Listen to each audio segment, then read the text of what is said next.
Halap, mas maraming Visayas. Nakakatuwa, pag tinatanong nyo kung sinong mga taga-Visayas, tuwang-tuwa sila talaga na pumapalakpak. No? Proud sila. Kasi ako din proud ako na Bisaya ako eh. Sino Bisaya? Oo, ma'am, halata.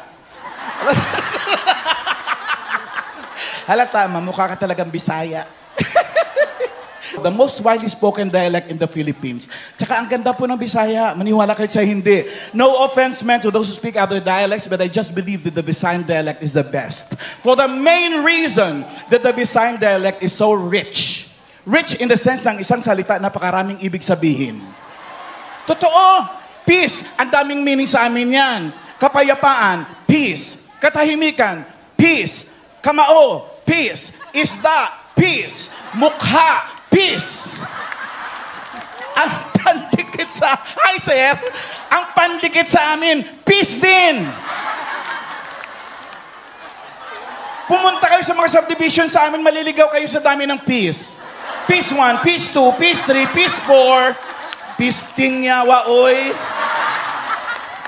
Oy, pero pag tinatanong kayo kung Bisaya kayo, huwag kayong basta-basta umaamin. Oo, anong bakit? Kung hindi nyo alam, nagdedelikado tayong mga Bisaya ngayon sa Metro Manila. Wala ba ka? Totoo nga. May serial killer kasi ngayon na pag-alagala, hindi pa nahuhuli. Hindi lang tatabunan na ng balita, na-eclipse mga balita tungkol sa kung ano-ano. Pero may serial killer na wala na ginawa kundi patayin ang bawat Bisayang makilala niya. May kwento naman yon. Natanggal siya sa trabaho, ang pidalit Bisaya. Magmula noon, lahat ng Bisayang kilala niya, pinapatay niya. May kaibigan ako, si Inday, si Teresa Samarites, pare-parehong naging biktima yon. Unang natagpuan si Inday. Bisaya ka? Hindi. Patay yun. Natakot ngayon si Teresa at si Marites, nag-practice. Hindi. Bumalik yung killer, nadatnan si Teresa.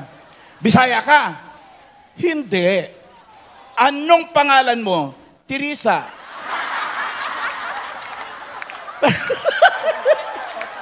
Patay din syempre yun. Isa na lang natira si Marites. Ikaw ba na wala ka ng dalawang kaibigan? Di ka ba taranta? Nag-practice. Hindi, Marites, hindi, Marites, hindi. Bumalik yung killer. Bisaya ka? Hindi. Anong pangalan mo? Marites. Umalis yung killer. Natuwa si Marites na pasigaw. Yes!